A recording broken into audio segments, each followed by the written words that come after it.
Dacă fânul se învârtesc, cel mai des probleme întâlnite la freeliner în switch-ul fân. Chiar aici. El vine din partea stângă și stă aici, sub sau în drept cu volanul la șofier. Atunci când el stă ignition on sau pornit ignition, se foiește așa și se vede dacă dă drumul la aer sau nu valva. Dacă dă drumul la aer valva, ignition on, atunci el face short chiar aici, în interior la plug. Cam în felul următor trebuie să se audă. El face engage și disengage la fân. Și atunci este nevoie temporar de fixat.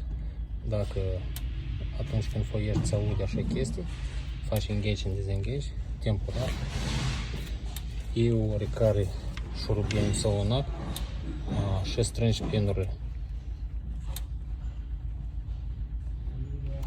Cam în felul următor. Puțin le strângi. Și el atunci stă mai strâns. Faci plug-in înapoi și îl testezi.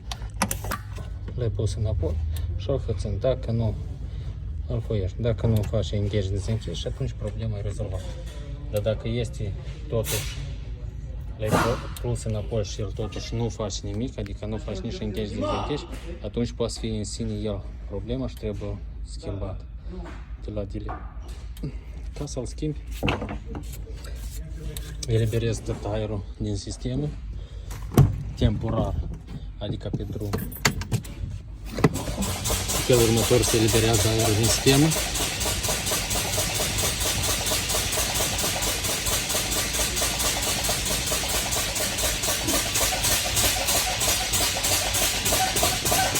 Până ajunge la